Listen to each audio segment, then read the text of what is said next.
trago alguns números que nos ajudam a focar aquilo que, de facto, a política agrícola comum permitiu a Portugal fazer. Se dúvidas tínhamos sobre estes números que eu já vou enunciar, esta pandemia, onde foi possível garantir uma resiliência no setor que, segundo o INE, é acima de qualquer outra área de negócio da nossa economia, porque verdadeiramente foi graças à resiliência, à capacidade de adaptação dos nossos agricultores, mas foi muito à estabilidade dos instrumentos de política pública que emanam da PAC. Mas eu trago alguns números e algumas ideias que nos permitem também neste momento centrar. Há 4 objetivos que estão na gênese da construção da política agrícola comum. Lembro que é o primeiro projeto criado, este projeto comum europeu, para fazer face à dificuldade que a Europa no pós-guerra tinha em garantir uma alimentação para todos. E basicamente o primeiro dos objetivos da política agrícola comum é assegurar o abastecimento alimentar. E se foi assim na sua gênese, continua hoje a ser assim, até porque os objetivos de desenvolvimento sustentável apelam-nos verdadeiramente a produzirmos mais com menos, a desperdiçarmos também menos, porque em bom rigor, quando olhamos para as perspectivas de crescimento demográfico mundial, nós nos próximos 30 anos, dizem as estimativas, que vamos precisar de produzir mais entre 40% a 70% de alimentos e, portanto, nós precisamos continuar a garantir este abastecimento alimentar, o autoaprovisionamento da Europa e de cada um dos seus Estados-membros, garantindo uma autonomia estratégica. Depois, um segundo objetivo, manter um nível de vida às populações rurais e aos agricultores que lhes permita desenvolver essa mesma atividade de forma justa e equitativa. Depois, que esta política agrícola comum, que foi sendo alterada de 7 em 7 anos, basicamente, vai permitir também fazer um reforço tecnológico. Nós todos temos percepção que para a agricultura ser competitiva, nós precisamos de ter uma mecanização e agora uma digitalização da agricultura para podermos ser mais competitivos. Já era assim na sua gênese e ao longo das reformas também isto veio sendo adensado. E por outro lado, não menos importante, trazer os alimentos a preços razoáveis e justos para os consumidores. Isto é o que está na gênese da PAC e é isto que continua a informar. Mas há dados muito concretos que nos demonstram que nas últimas 2 décadas o que é que a política agrícola comum fez Portugal? O consumo aumentou. Nós passámos de 11.500 milhões de euros para 26 mil milhões de euros. Mas isto não se faz só à conta das importações, também, nós não somos autossuficientes. Neste momento o nosso grau de autoaprovisionamento está nos 86%. E queremos ainda assim melhorar em alguns setores estratégicos. A produção nacional cresce em 60%. A cobertura das importações pelas exportações passa dos 50% em 2010 para, em 2019, cerca dos 69%. As exportações crescem desde a década de 90 a um ritmo de 5% ao ano e as importações também crescem à volta dos 5%, a um ritmo menor e, portanto, tem havido uma tendência para caminharmos para um equilíbrio dessa balança agroalimentar. O rendimento dos nossos agricultores aumentou em 78% desde a adesão. A produtividade duplicou, nomeadamente pela mecanização e o acesso ao investimento para essa mesma mecanização.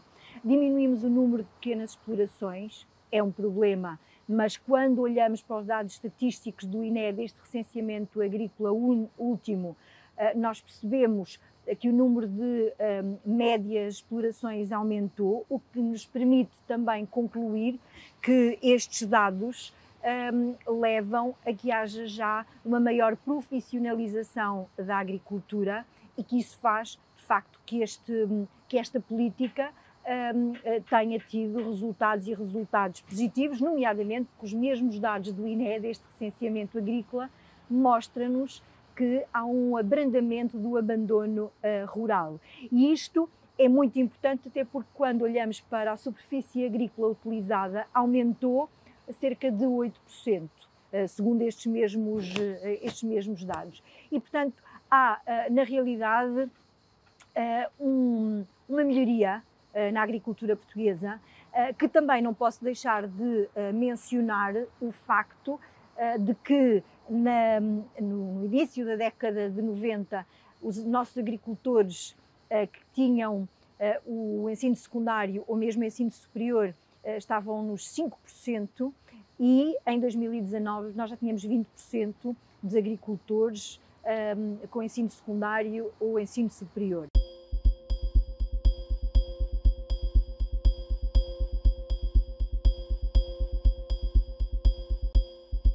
Podem estar satisfeitos com o caminho que foi feito, mas todos nós temos consciência dos desafios que são colocados e são grandes. Nós temos que garantir a segurança alimentar para a próxima década, nós temos que promover melhores condições de saúde e de nutrição. Aliás, esta pandemia que estamos a sofrer ainda vem-nos demonstrar a vulnerabilidade dos sistemas alimentares e os problemas que decorrem decorrentes do bem-estar animal ou dos maus tratos de animais e com o uso repetido dos antibióticos, as pragas, as zoonoses, tudo isso, e nós temos que estar preparados para dar respostas a esta dimensão. Nós temos que estar preparados para ocupar o território rural com uma agricultura que seja viável, que seja competitiva, que fixe pessoas, nomeadamente jovens, que possamos fazer uma alteração também da pirâmide na agricultura. Portugal está na média da Europa e os nossos agricultores estão à volta dos 65 anos em média etária, e nós temos que fazer o rejuvenescimento do setor. E para além disso, nós todos temos consciência de que as alterações climáticas são uma emergência. Nós temos que reagir agora, nós não podemos ficar mais tempo à espera, e nós precisamos, para produzir mais, usando de forma mais eficiente os nossos recursos, para nos podermos adaptar às alterações climáticas e mitigar os seus efeitos, nós precisamos de pegar na tecnologia, na inovação, ao serviço da agricultura e dos agricultores.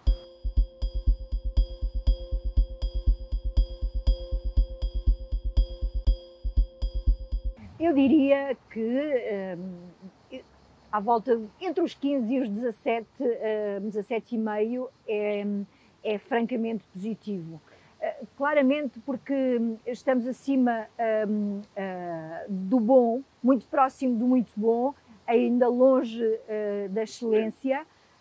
Agora, aquilo que temos que ter consciência é que Portugal e os nossos agricultores souberam aproveitar as oportunidades que a política agrícola comum trouxe para Portugal, porque estes dados falam por si e demonstram de facto que há uma capacidade grande de adaptação e também sabemos que a recuperação de Portugal se vai fazer com a agricultura, porque em pandemia foi o setor, segundo os dados do INE, mais resiliente.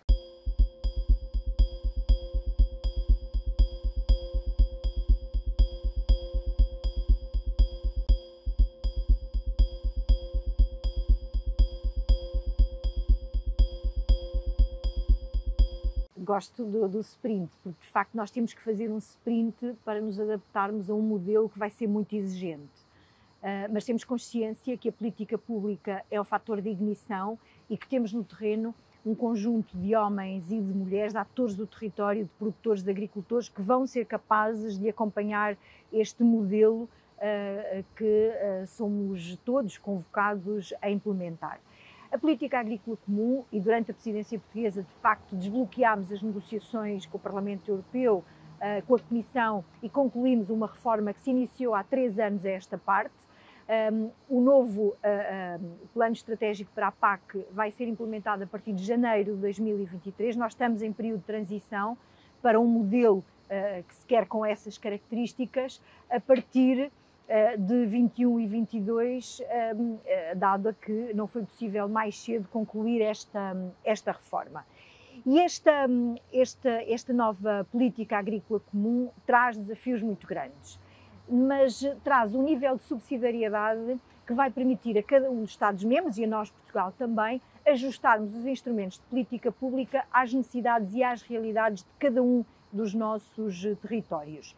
Por um lado, porque este plano estratégico obriga-nos a termos apenas um programa que inclui o primeiro pilar, o apoio ao rendimento, e o segundo pilar do desenvolvimento rural, do investimento associado, mas, por outro lado, também nos obriga a ter um único plano estratégico para Portugal continental e para as ilhas.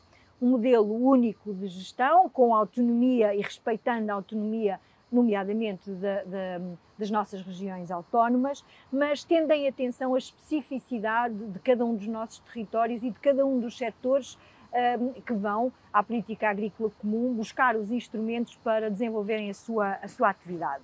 Tem uma maior ambição climática e ambiental, nomeadamente com a construção, pela primeira vez, dos regimes ecológicos no primeiro pilar, onde nós somos convocados a colocar pelo menos 25% do orçamento do primeiro pilar em função daquilo que é necessário que os nossos agricultores apliquem na prática medidas de produção mais sustentáveis, mais verdes, digamos assim, sem perder rendimento, mas, por outro lado, com 35% no mínimo do segundo pilar para as medidas agroambientais para fazer face às condicionantes naturais, às reservas que temos no nosso país, para fazermos face às zonas de montanha, onde todos nós sabemos que é muito mais difícil ter uma agricultura competitiva, em bom rigor.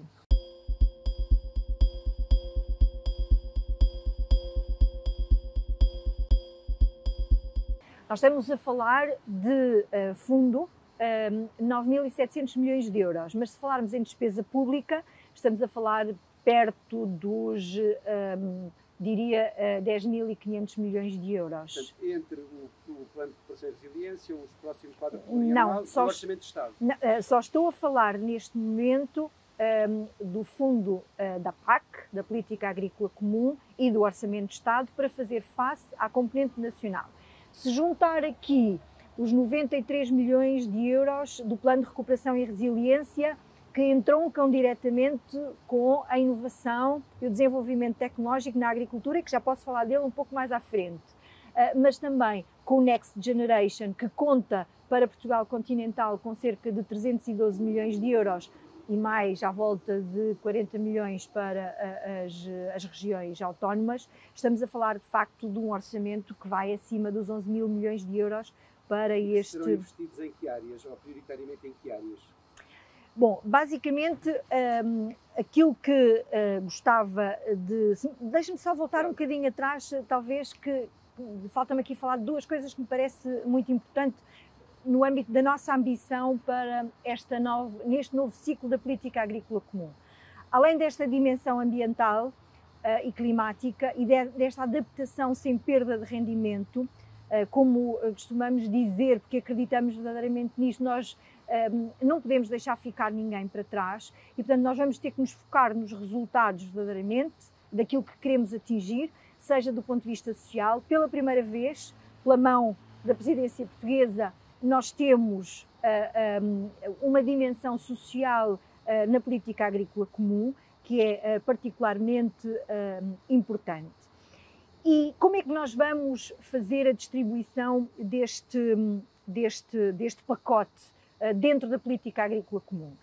Nós temos criado condições para podermos fazer uma distribuição mais justa e mais equitativa, porque é isso também que esta reforma nos pede que façamos, nomeadamente aumentando a convergência dos pagamentos para gradualmente acabarmos com o pagamento por histórico ou dos direitos, para que todos os agricultores possam ter acesso a todos estes fundos.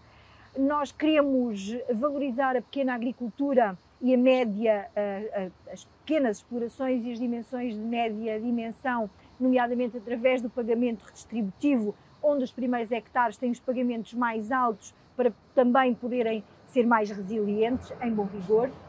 Nós queremos atrair mais jovens, 3% deste orçamento vai ser alocado a políticas para atrairmos investimento e darmos apoio ao rendimento das explorações dos jovens agricultores. Estamos a falar para Portugal, pode significar 40 milhões de euros ano para os jovens agricultores e depois uma aposta na manutenção e na diversificação da agricultura. Até porque Portugal tem condições muito diferentes, desde o norte até às ilhas, tem uma diversificação nas suas condições edafoclimáticas e também da sua produção, que importa valorizar e acrescentar valor ao longo de toda a fileira.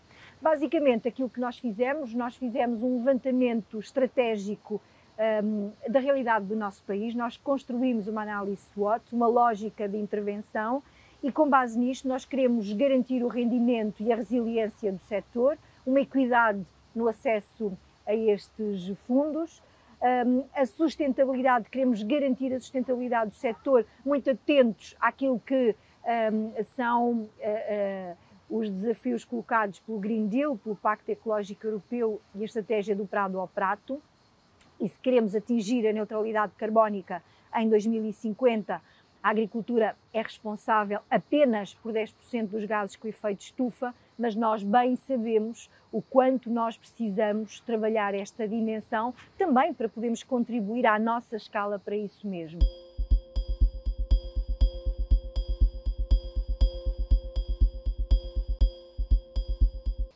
Podendo melhorar o uso eficiente da água, que é um problema, nomeadamente nos países do Mediterrâneo, onde as condições são mais severas e onde o deserto tende a agravar as secas que são severas e muito intensas. Por outro lado, a não mobilização do solo, que o solo seja capaz de reter o carbono, o grande consumidor de carbono também, mas depois para podermos ser capazes de tratar efluentes pecuários, onde podemos utilizá-los como fertilizantes orgânicos em detrimento das formas sintéticas azotadas dos fertilizantes que ainda são usados, a redução dos pesticidas e, portanto, há desafios muito grandes que se fazem. O investimento, o rejuvenescimento dos agricultores, a sustentabilidade das zonas rurais, tendo por base uma produção agrícola e florestal sustentável, baseada na inovação e no desenvolvimento tecnológico e na capacitação.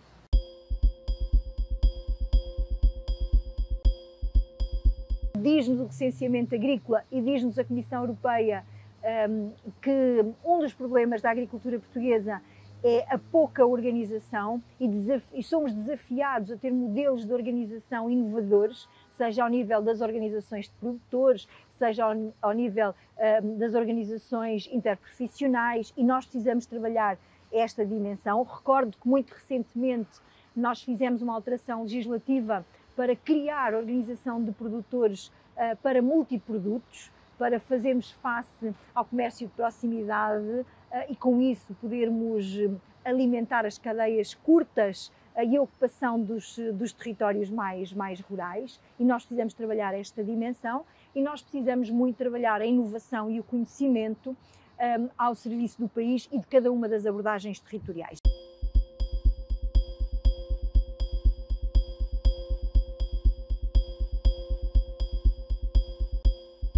Nós queremos aumentar pelo menos em 20% a adesão à dieta mediterrânica e, portanto, nós sabemos que para isso nós precisamos de ter cidadãos mais conscientes, que as suas escolhas alimentares têm não só impacto na sua saúde e no seu bem-estar, como na fixação de pessoas no seu território e como também na diminuição da sua pegada ecológica. Depois, por outro lado, nós queremos aumentar a percentagem de jovens que se fixem na agricultura nos territórios de baixa densidade, e nós queremos que pelo menos 80% dos jovens agricultores que venham para a agricultura se instalem nestes territórios. Nós queremos que mais de metade do território nacional possa estar assente em modelos de produção sustentável. Nós queremos aumentar ou ajudar a criar condições para aumentar o rendimento na produção agrícola em pelo menos 15%. E também sabemos que para isso é preciso aumentar o investimento em ciência, em tecnologia e em inovação, e queremos fazê-lo com 60%. E muito consciente disto, o Governo optou por fazer um conjunto de agendas mobilizadoras, em que a agricultura foi uma das motores desta dimensão, onde temos 93 milhões de euros para ajudar os nossos agricultores a estes desafios. E nós, aquilo que vamos fazer, nós temos 26 polos de inovação que já existem hoje, mas que são estruturas obsoletas, sem recursos humanos, físicos, tecnológicos, sem coerência, e nós queremos criar esta coerência nestes polos, que são do Ministério da Agricultura, e que nós queremos que eles sejam agregadores de atores do território, em função de problemas específicos que seja necessário resolver. Por um lado, esta é uma dimensão, por outro lado, temos a dimensão dos projetos de ciência e tecnologia que lançámos na AgroGlobal, na semana passada, uma bolsa de iniciativas, uma bolsa que tem 45 milhões de euros, onde pedimos aos atores do território, às câmaras municipais, às associações de agricultores, às confederações, às universidades, aos politécnicos, aos laboratórios colaborativos, aos centros de competências, se organizem em torno daquilo que são os problemas identificados na agricultura e das metas e dos objetivos a que nos queremos propor e atingir, e com base nisso desenvolvam soluções.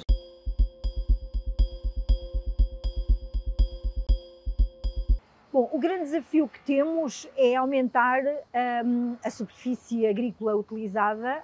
Nós neste momento estamos com uma ocupação de cerca de 8,3% em modo de produção biológico. Não é muito diferente da média da Europa, que está nos 8,5%, mas aquilo que é o objetivo que temos europeu é que os Estados-membros, em média, possam atingir os 25%. E, portanto, nós temos, na realidade, este desafio pela frente, que é estimular isto mesmo. Deixe-me dar um dado muito importante. Nós alocámos do Next Generation 140 milhões de euros para a conversão em agricultura biológica, e gostava de dizer, por via disso mesmo, nós, entre dezembro do ano passado e março deste ano, nós tivemos mais 7 mil novos agricultores a pedirem a reconversão, duplicámos o número de agricultores, e isto é um grande sinal para o que pretendemos fazer.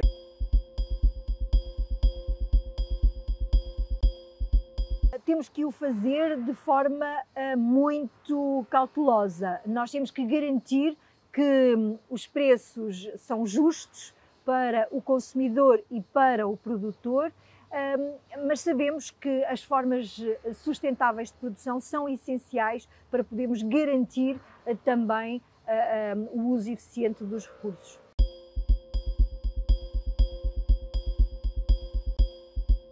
Bom, o grande desafio é claramente nós podermos levar a todos os agricultores aquilo que é a inovação e o desenvolvimento tecnológico. Portugal está na vanguarda da utilização tecnológica, aliás, vimos-lo na AgroGlobal a semana passada, mas também temos consciência de que, para já, a tecnologia, a inovação fica refém dos maiores agricultores, dos maiores grupos económicos, e nós queremos, de facto, generalizar e levar esta digitalização da agricultura a todos os agricultores.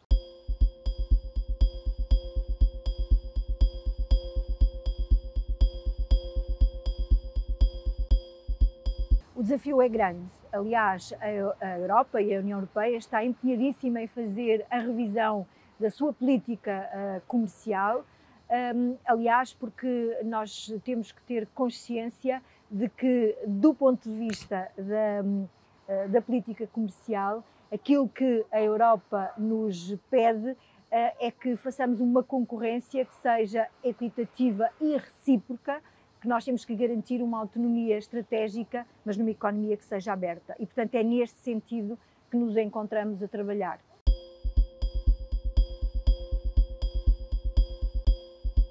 Bom, nós temos que melhorar a eficiência nos processos digestivos, nós temos que melhorar o tratamento dos efluentes pecuários, dos estrumes e dos chorumes, nós temos que os converter em fertilizante orgânico, nós temos que estimular uma pastorícia extensiva, capaz de ocupar locais do nosso território onde outras formas de agricultura não são viáveis e onde, nomeadamente nos nossos territórios vulneráveis aos fogos rurais, é essencial que o possamos fazer.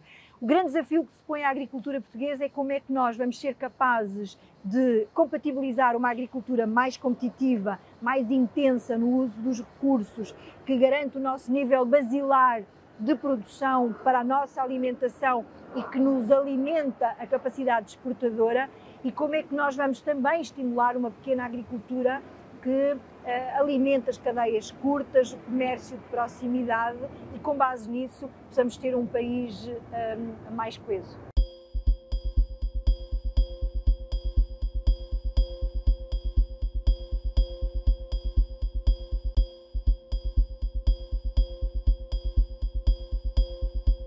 Portugal está desde há muito empenhado em criar as melhores condições para um uso eficiente da água. Se nós não tivermos agricultura de regadio, hoje não temos agricultura e vamos ter o deserto a entrar pelo nosso território, como já está no Algarve e no Alentejo. E, portanto, o grande desafio é concluir o atual Programa Nacional de Regadio, que disponibilizou 560 milhões de euros para modernizar sistemas existentes, tornando-os mais eficientes e construir novos. Mas também pedimos recentemente à EDIA para fazer um estudo nacional para ver o que é que nos falta fazer e para continuarmos a promover sistemas coletivos eficientes de regadio em todo o país, que nos permita verdadeiramente ser mais competitivos. Aliás, no âmbito da reforma da PAC, conseguimos financiamento a 100% precisamente para esta dimensão do regadio coletivo eficiente.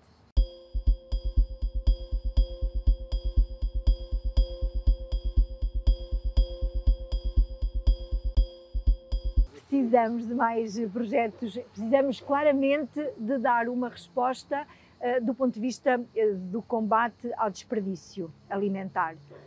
Se nós queremos alimentar uma população mundial em crescimento, nós claramente temos que reduzir o desperdício alimentar e criámos uma estratégia nacional para esse efeito. Nós precisamos muito de projetos como o Fruta Feia, nós precisamos muito de outras iniciativas que a sociedade civil veio a construir, por exemplo, de plataformas para poder recolher alimentos em fim de linha ou que não estejam já com as condições para estarem no mercado ou prazos de validade que estão a terminar e que podem e que devem ser consumidos. E, portanto, nós precisamos claramente estimular isso mesmo, mas dentro da agricultura e da transformação, nós também precisamos circularizar aquilo que são os resíduos. Já falei dos efluentes pecuários, que é essencial, mas posso falar, por exemplo, do bagaço da azeitona ou daquilo que são os resíduos florestais, que temos que evitar que sejam queimados, porque, mais uma vez, não vão estar a contribuir para o sequestro do carbono, mas utilizá-los sob a forma de estilha para podermos aumentar o teor de matéria orgânica no solo.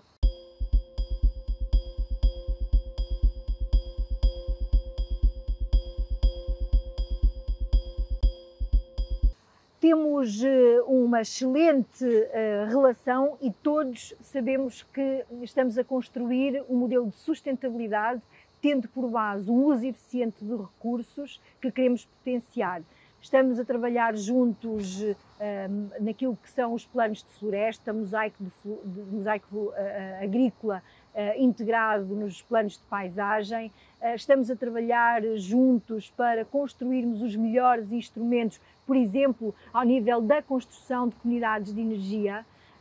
Uma das matérias que queremos muito desenvolver, já estamos a fazer isso em Alqueva, mas queremos alargar a outros sistemas coletivos de regadio, ou queremos utilizar isto como forma de proteger culturas, colocando painéis fotovoltaicos e com base nisso produzirmos energia limpa que venha a baixar um dos principais custos de produção na agricultura, que é a energia em concreto, e ajudar as comunidades locais também a suportar essa mesma. E, portanto, nós sabemos claramente que os desafios são grandes e estamos imbuídos do mesmo espírito.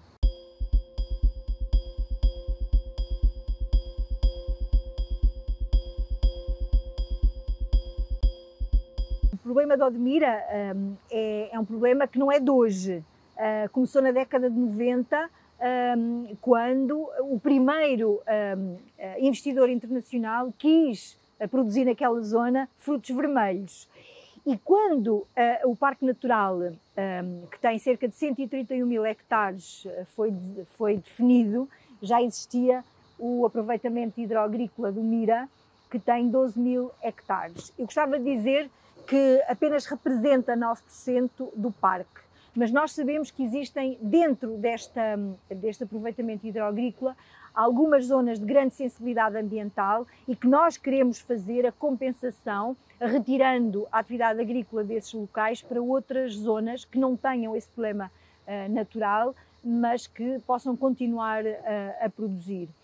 Nós temos, de facto, que redelimitar estas áreas entre aquilo que é o aproveitamento hidroagrícola e o parque natural. Nós temos que fazer o melhor uso da água. Aliás, é uma das nossas prioridades, é melhorar a eficiência deste sistema de regadio, que tem perdas enormíssimas. Nós queremos, por exemplo, converter aquela comunidade numa comunidade de energia sustentável, onde, por exemplo, nós podemos pensar em cobrir algumas daquelas estufas por painéis fotovoltaicos, como já é feito noutras partes do mundo, com resultados muito positivos, como queremos também, e como estamos a trabalhar com a Câmara Municipal de Odmira, de Algesur e com os agricultores na criação das melhores condições para o alojamento, seja dentro das explorações agrícolas, onde já hoje existem os chamados instalações amovíveis e que têm excelentes condições, contrariamente às habitações que são alugadas dentro das comunidades que não têm condições, mas que nós queremos, seja no âmbito do PRR e naquilo que é o primeiro direito, seja depois daquilo que diz respeito à nossa responsabilidade dentro da exploração, ajudar a criar condições para a integração dos trabalhadores migrantes em concreto.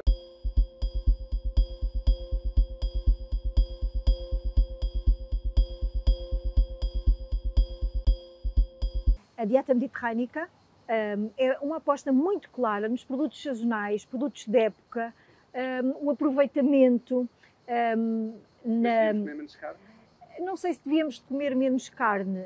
Temos que ter uma alimentação muito equilibrada e aquilo que nós temos que fazer é um equilíbrio entre a proteína, entre os hidratos de carbono, entre as gorduras. E isso passa verdadeiramente pela nossa pirâmide que está ligada à dieta mediterrânica, onde a carne, o peixe, os laticínios, o azeite, as frutas e os legumes, as leguminosas têm um papel muito importante na construção e na reconstrução dos nossos tecidos celulares. E, portanto, é um desafio grande para os consumidores e daí nós temos inscrito que queremos aumentar pelo menos em 20% a adesão à dieta mediterrânica. Posso dizer, inclusivamente, que estamos a trabalhar neste momento numa medida para a contratação de nutricionistas através do Ministério da Agricultura para fazer a ponte entre os agricultores, a produção local, entre as escolas, entre a saúde, muito ao nível local, muito ao nível das NUTS 3, para precisamente tornarmos cada vez mais consciente o cidadão de que as suas opções, em primeiro lugar, são suas e dizem respeito à sua saúde e ao seu bem-estar, à sua situação económica e financeira. Não é preciso gastar muito dinheiro para comer bem em Portugal, mas é preciso fazer boas escolhas e depois, tendo como base também as suas escolhas, ter uma percepção no desenvolvimento económico e social que isso provoca em cada uma das suas regiões e de como é que isso vai influenciar a sua pegada ecológica.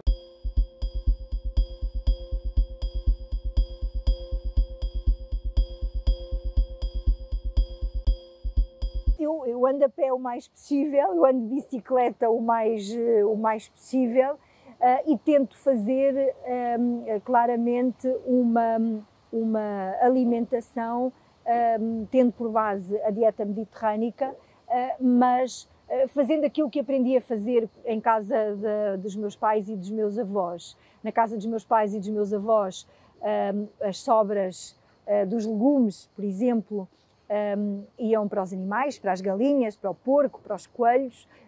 Aqui em Lisboa, onde neste momento me encontro a residir, não tenho essa possibilidade, mas, por exemplo, utilizo o máximo possível as sobras dos vegetais, os talos, para poder fazer as minhas sopas, por exemplo. E pedi, inclusivamente já na zona onde estou a morar, que possamos ter a recolha seletiva de orgânicos para podermos contribuir também para a compostagem e a sua utilização depois como fertilizante orgânico. Eu acho que há todo um princípio de vida que é essencial neste momento e que todos nós, cidadãos, estamos a ser convocados.